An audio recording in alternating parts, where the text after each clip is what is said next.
Hello everybody and welcome to my Assassin's Creed Odyssey verdict video. I have a few thoughts that I would like to share on this game, good and bad, although as you know I tend to focus a little bit more on the criticism because I think it's more interesting to talk about.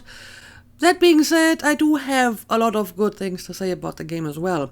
And I will be comparing it a lot to Assassin's Creed Origins because this is like the second of the new style Assassin's Creed games, you know, the open world games that move away a little bit from pure stealth games. So I think it makes sense to see how it changed compared to Origins. Also, as you may remember, I really enjoyed Origins. It may actually be my favorite Assassin's Creed game. But that is in no small part due to the subject matter, which is ancient Egypt. So overall, I think Odyssey did improve a few things, but there's also some things that I feel Origins did better.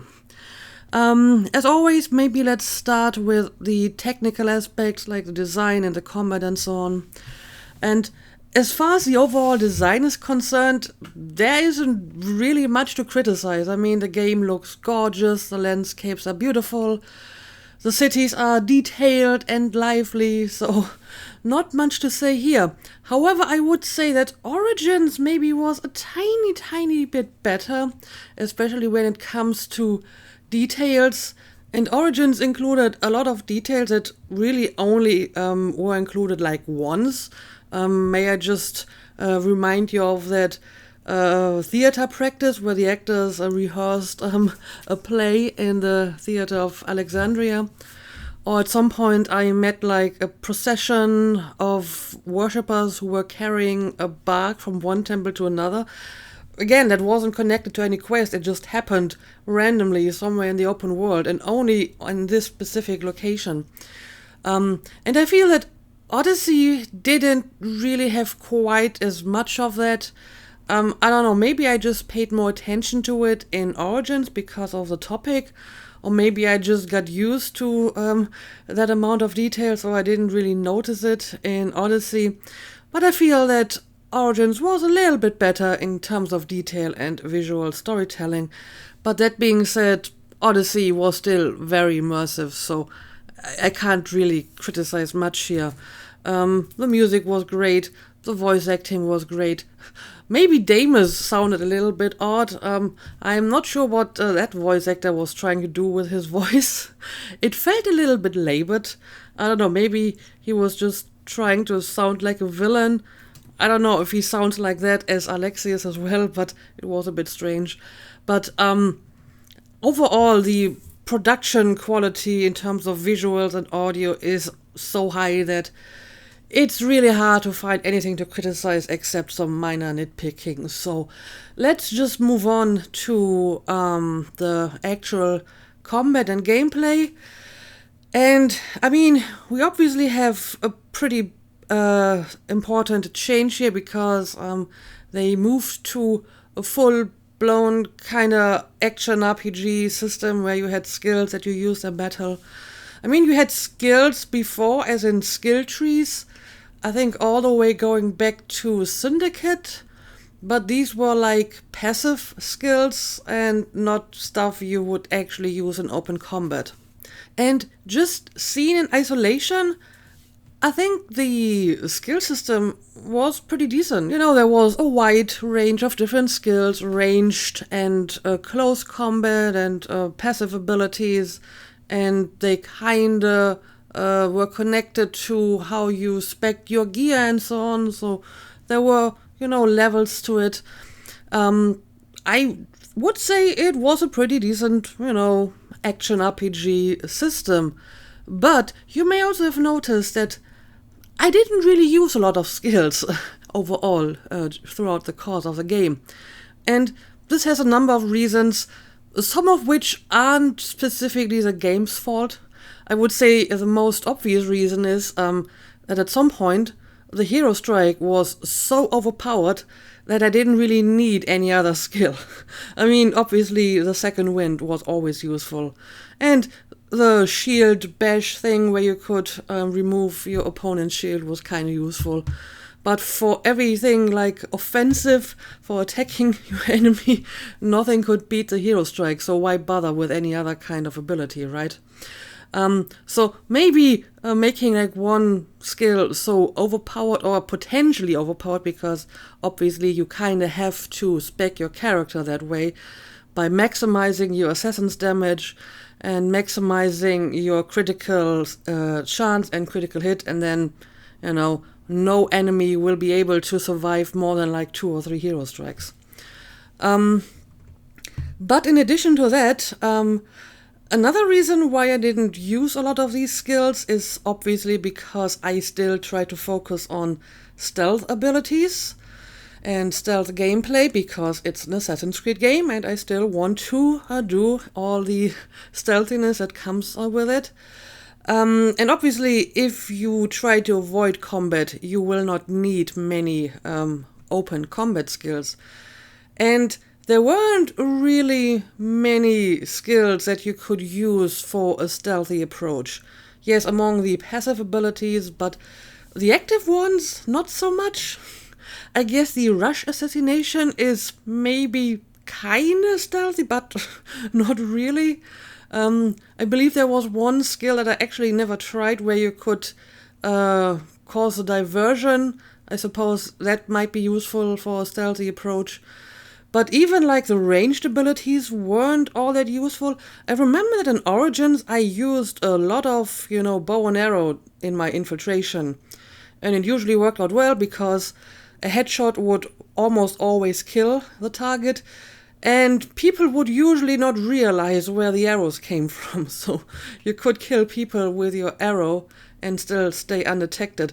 I feel in this game, your opponents had a bit more situational awareness. So if I killed someone with a bow, they would very quickly find where the arrow came from and I would be detected. So I didn't really use my bow and arrow as much as in Origins.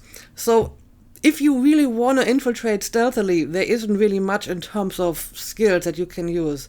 You really only use them if you get detected, have to do combat, or if it's a scripted battle or a boss battle or something like that.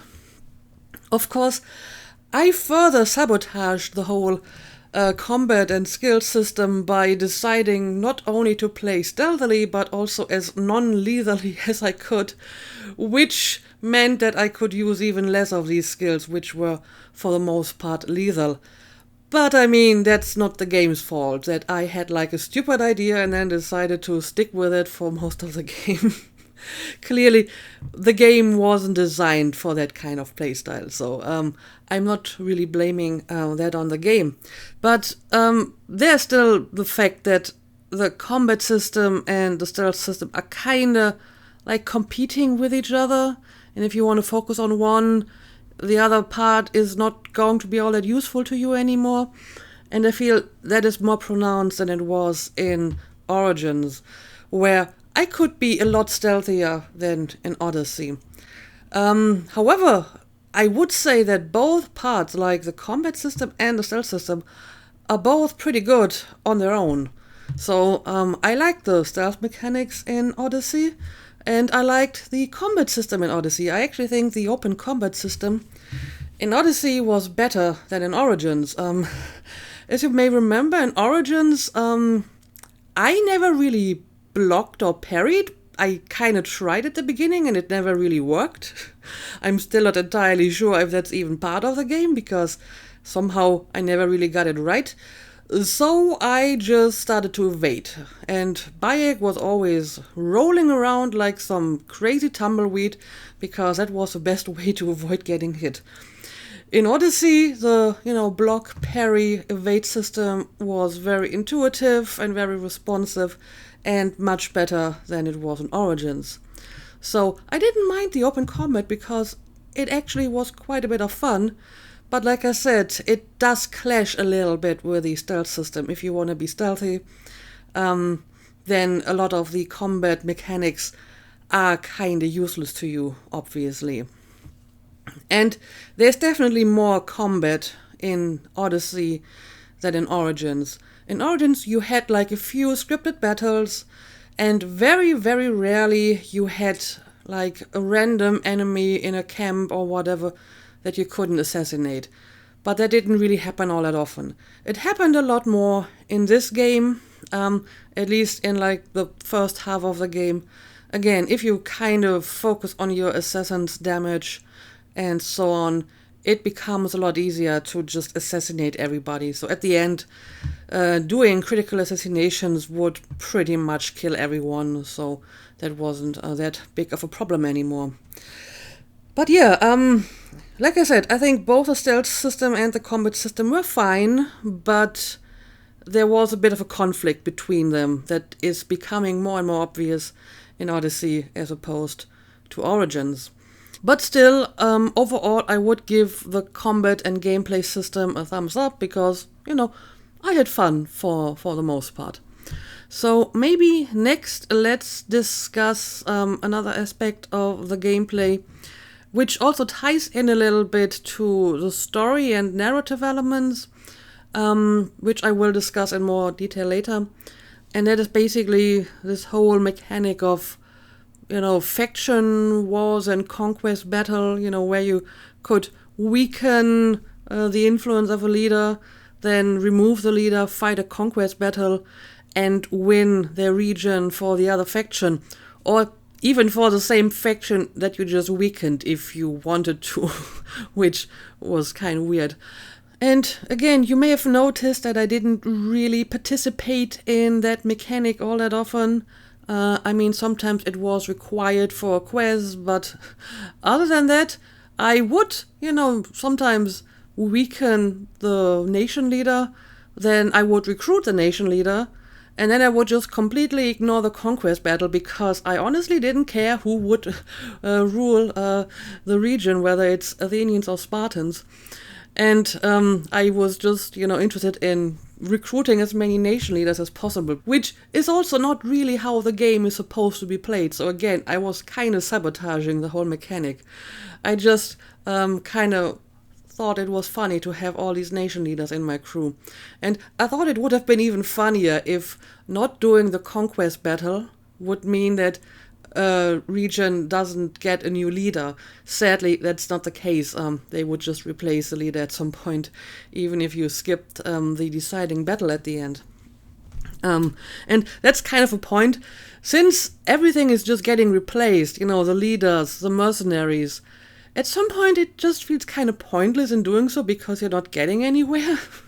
Yes, you get money and you get gear, and that's your main motivation for doing it. There is no real story motivation to do any of that, right?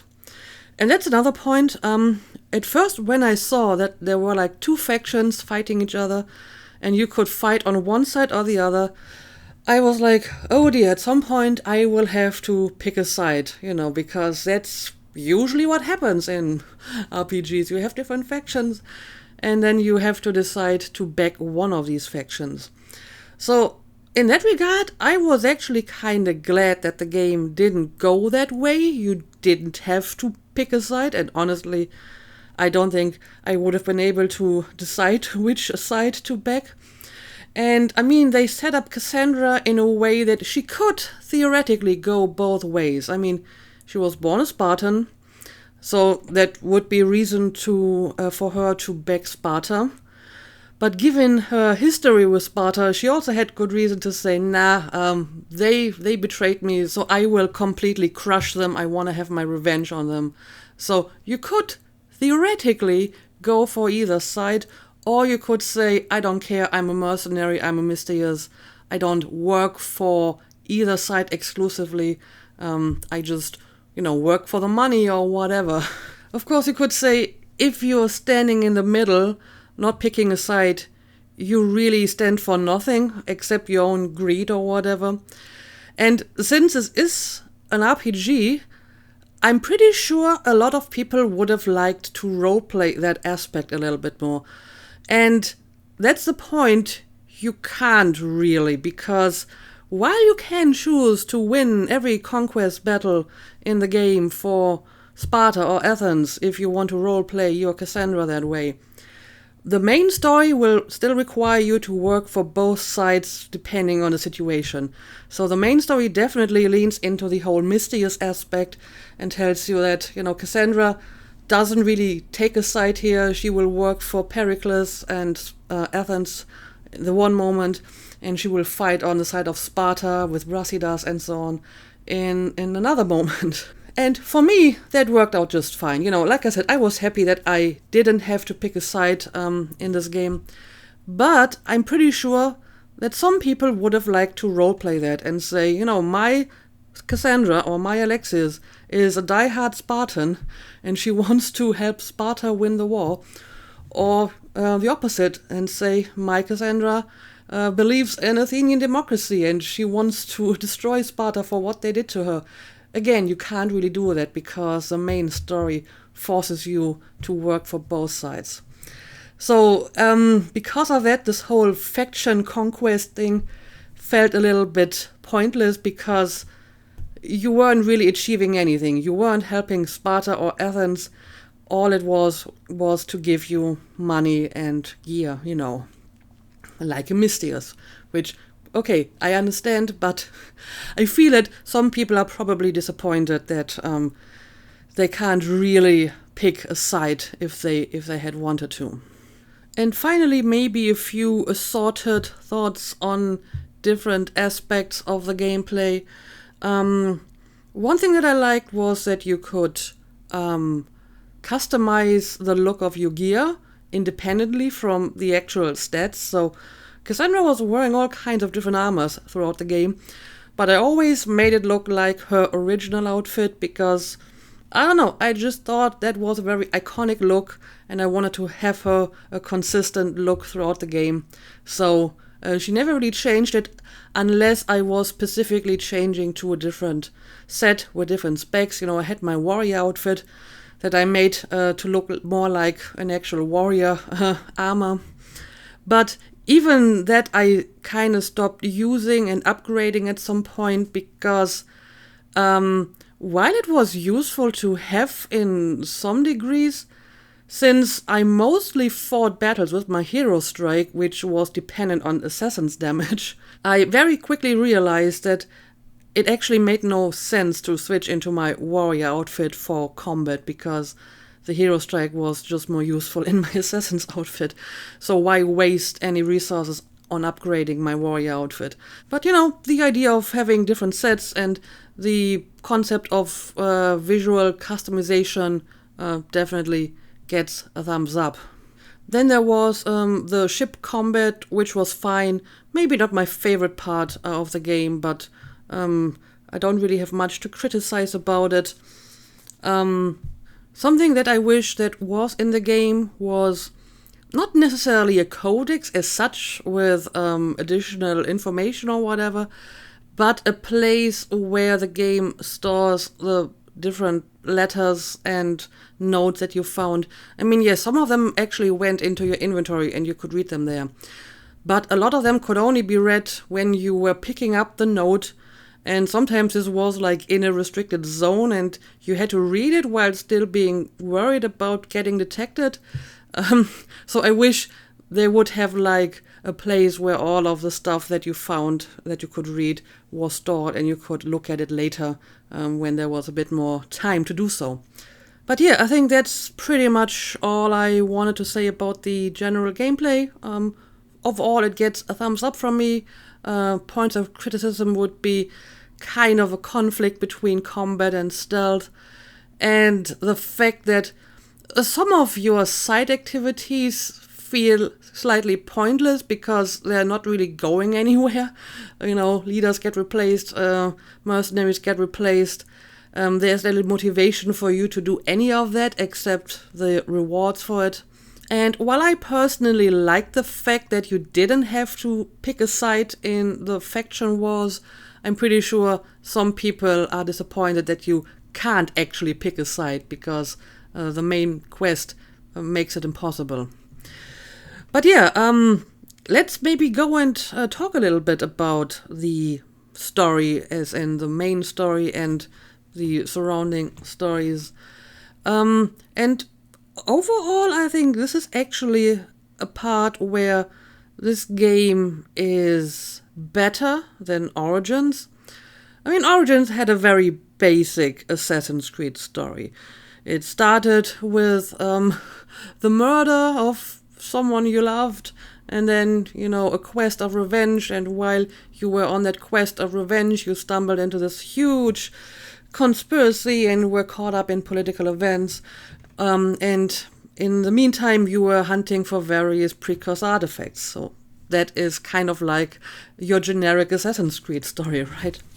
So the idea that in this game you were not trying to avenge your family but reuniting it was actually pretty neat. I really, really enjoyed that. I just have like a very soft spot for stories that focus on, family. So I really enjoyed that. Or the idea that you have to bring back your brother from the evil side to your own side. That's also like a favorite trope of mine, someone you love is being brainwashed into being evil and you have to get through to them and bring them back. I don't know. I kind of like stories like these. So I would say the idea was really good and definitely something new and fresh for Assassin's Creed because it differed from the typical stories that we had in the past 10 games. Now, the execution of that story maybe could have been a little bit better. First of all, there was so much stuff going on that kind of detracted from that story, all the political stuff. Suddenly you were involved in some Athenian political intrigue and you couldn't really remember why you were doing that because you were actually trying to find your mother. I mean, yeah, the justification was usually we need to help person A and then person A will help us on our quest to find our mother and whatnot. But, these side detours where you had to help other people do stuff had such a prominent role in the story that sometimes the actual story of finding your family was pushed a little bit too much into the background. And once you found your mother and you were then trying to get your brother out of the cult, we had a few interactions with Deimos, but his change of heart at the end felt extremely sudden. Clearly it has something to do with the decisions that I made throughout the game when I interacted with him, but it still felt like it came out of nowhere that he suddenly was, I agree with you, I was like brainwashed by the cult and what did I do? I wouldn't really be able to say how they could achieve it, but I feel there had to be more interactions between Cassandra and Deimos to actually establish potential change for Deimos over time, and that didn't really happen. So I would say the ending of that family story arc felt a little bit anticlimactic. I was glad that I was able to convince Deimos, but like I said, it kind of came out of nowhere. Now, in addition to the family story, we also had like two other kind of main stories. The one was about Atlantis. Not much to say there. That was basically your collect precursor artifacts quest line that we had in other games before. I actually did enjoy the fact that they gave us much more information about the Isu and the first civilization culture in this game, and the whole mythological aspect was a lot stronger in this game. I did mention that when I was talking about the whole Fate of Atlantis DLC and why I enjoyed that DLC, so I'm not going to go into that much detail again. But, overall, it was kind of standard but decent storyline. And then there's obviously the Cultist Story, which, the cult was almost a little bit comical in its genericness. We learned very little about the cult and their actual ideology. I mean, in the end, they kind of try to portray it as like the other side of the Templar order. So the Templars were like all for order, and the cult was like the opposite. They were trying to cause chaos, but it didn't really always seem like it. I mean, when we were talking to specific cult figures or read their notes or whatever, their motivations seem to be all over the place. You know, some of them very much seem to want to impose their control over people, very much like any other standard Templar we've met before, while others were only interested in their personal gain. Again, they were trying to portray them as sort of different from like the Templars, but they didn't really seem all that different most of the time. Aspasia didn't really make much sense either. So honestly, I feel they just put them in this game because, you know, you needed your typical bad guy. But they were even less well defined than the Templars.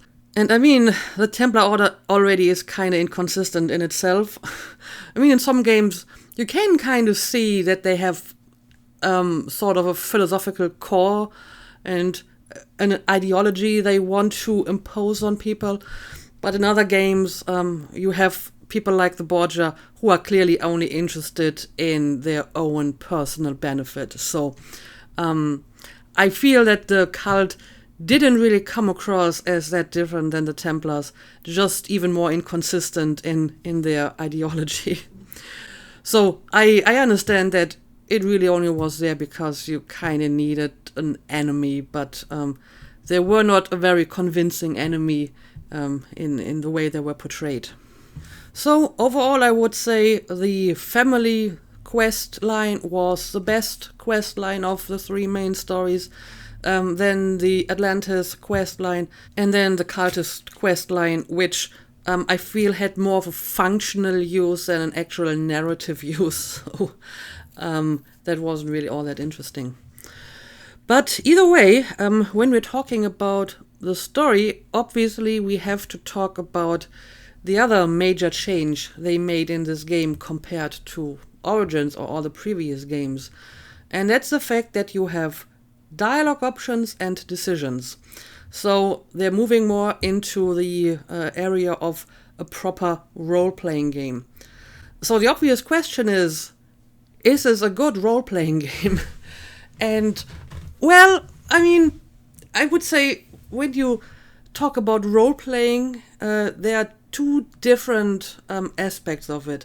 You kind of have, let's call it a micro level and a macro level. So the macro level would be the actual decisions that you make, the ones that have some kind of effect on the story in one form or another.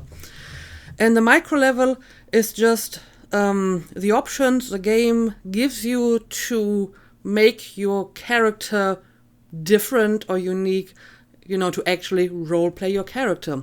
And that is usually achieved by different dialogue options. And the more different dialogue options you have, the more possibilities you have to make your character different. I mean, look at BioWare games. You have maybe a Paragon and a Renegade, or you have, like in Dragon Age 2, you can have like diplomatic, aggressive, or sarcastic dialogue options. Now, most of these dialogue options don't actually change anything in the game. As a matter of fact, they may not even change anything in that specific conversation. Meaning, you pick a different dialogue option, but the person you talk to will still more or less reply the same.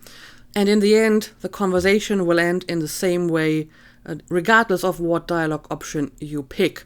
So these dialogue options are only there for personal flavor. They don't change the game, but they give you the feeling that you can actually role-play your character with a different personality. And in that regard, there wasn't that much in this game, to be honest. Yes, sometimes you had maybe two different options. Usually one that was a bit more diplomatic, And sometimes you had some options that were kind of, jerk dialogue options. But that's pretty much all. And, I usually went for the nicer options and not the jerk options. So I don't know if, picking the jerk options really changes a lot. But I don't feel you have, like, huge amounts of possibilities to create a custom Cassandra. It's always Cassandra. And depending on how you play it, she's going to be, various degrees of nice or jerk. But I guess that's pretty much it, right? And then obviously you have the decisions, the one that actually change stuff. And that's always kind of hard to judge if you're only playing a game once. You kind of have to replay the game with different decisions to see if they actually make a difference. Now, I do feel that at least some of my decisions had some consequences. I do believe that the ending with Deimos could have been quite different. And I also believe that it is possible to get almost all of your family members killed, either by killing them yourself, like you can kill Nikolaos. I believe you can kill Stentor when, they face off before Nikolaos intervenes. And if Nikolaos is dead, he can't intervene. So you probably have to end up killing Stentor. So I believe it is possible that at the end you have only Cassandra as surviving member of that family and everyone else is dead. So I would say, yeah, apparently at least some of your choices make a difference in the end. They don't seem to make a lot of difference in between, though. I mean, one thing that I noticed is, for example, I decided not to kill Nikolaos, and yet everyone believed that I did, because apparently he just vanished. So everyone just assumed that I killed him, and I was very confused by that at points. But clearly it was a way for the writers to not have to include too many different paths throughout the game, because, yeah, sure, Nikolaos is still alive, but he doesn't really matter until he suddenly shows up again at some point. And until then, we can just assume that you killed him. And I feel that's probably not the only time when something like that happens. So yeah, a decision will at some point have some consequences, but in between them, they don't really matter all that much.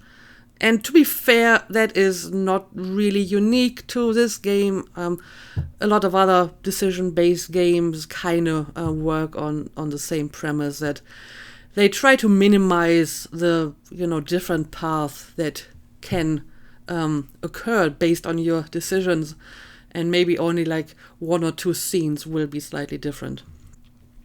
But yeah, overall, it's kind of hard to judge this aspect of the game without actually playing the game, maybe even several times. And seeing how crushingly long the game is, I'm not sure how many people actually played several times.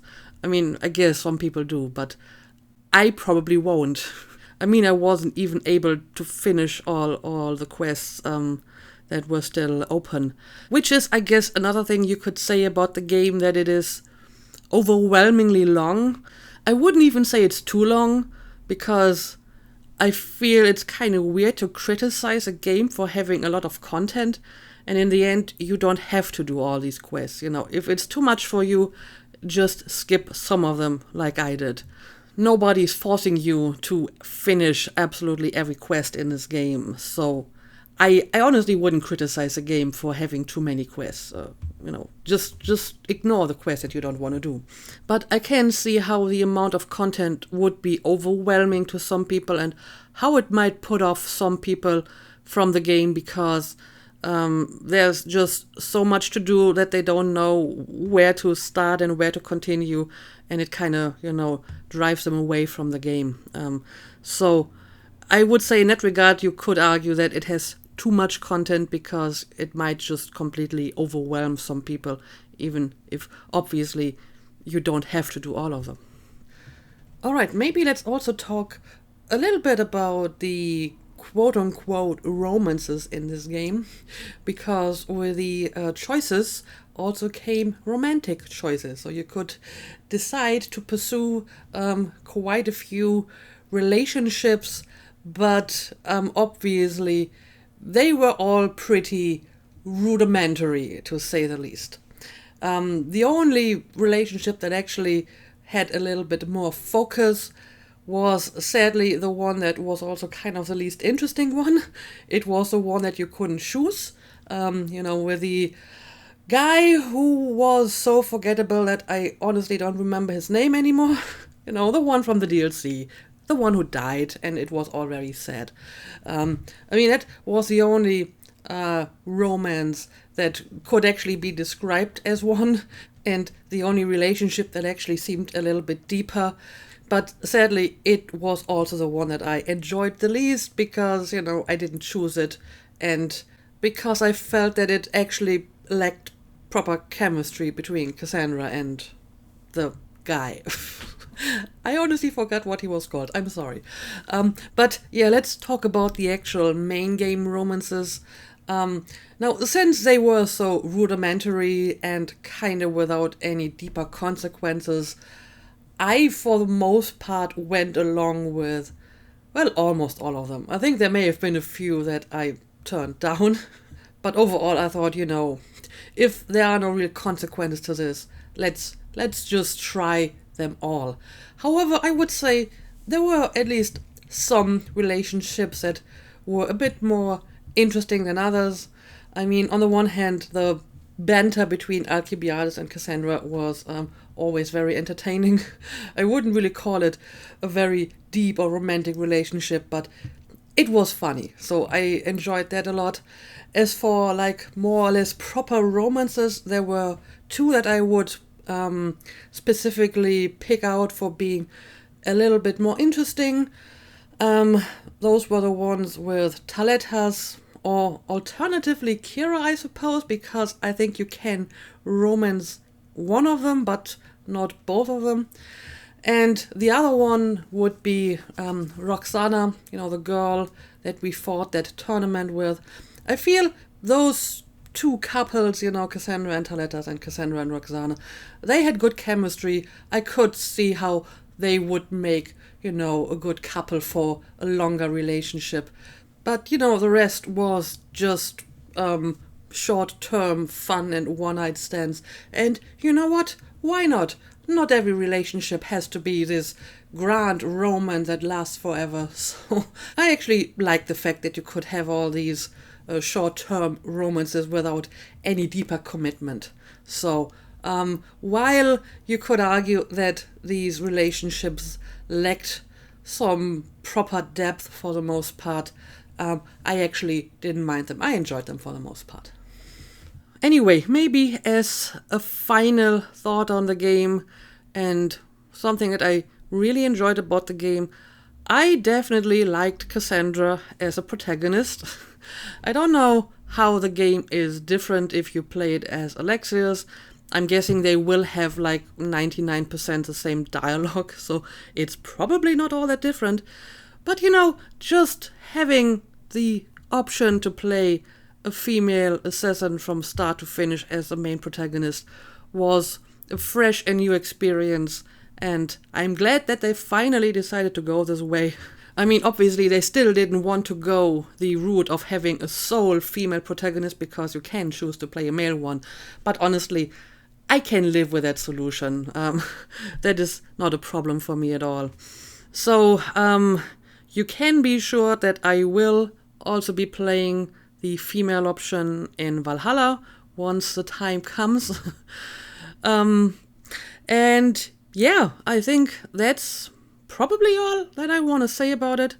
Maybe as a quick summary, I like the gameplay for the most part, although I feel that the conflict between stealth and combat is becoming more and more obvious. And again, I kind of sabotaged the gameplay a little bit by the way that I played, non-lethal, never do any conquest battles, just recruit all the nation leaders instead of killing them. But still, I would say the combat system is in some parts better than in Origins, and in some parts it's not quite as good because the stealth elements were maybe a little bit better in Origins. The story was overall better than in Origins, specifically like the family quest part, because it was a little bit less generic. And I definitely liked Cassandra as a protagonist. I think she was probably the big highlight of the game as a whole. So yeah, where would I rank this game? Maybe overall a little bit below Origins, but again, I am just very biased when it comes to Origins because of the ancient Egypt topic. So it would have been very hard for Odyssey to actually beat Origins in that regard. But yeah, I'm not going to talk about the DLCs again because I already did so after finishing them. And now I am looking forward to, well, first of all, Life is Strange, obviously, but after that, Valhalla. And again, it deals with a topic that I am almost as passionate about as Ancient Egypt, so that's already some bonus points before even starting the game. And I'm curious to see what direction they're going to take it in Valhalla. But to just give you a quick reminder about the schedule, or in case you haven't seen it on my Twitter or my channel page, I will take one day off in between games as always, and this is going to be the next Thursday. And then on Monday, which is the 22nd of August, we're going to start a Life is Strange True Colors. And after finishing that game, I will start Valhalla. So yeah, I think that's all I wanted to say. Tell me what you liked about this game, or if you agree with my opinion, or if you don't agree with my opinion, leave a comment about what your thoughts are. And hopefully I will see you again, if not for Life is Strange, then hopefully for Valhalla in a few weeks or months, depending on how long it takes. So until then, thank you for watching, and see you again next time.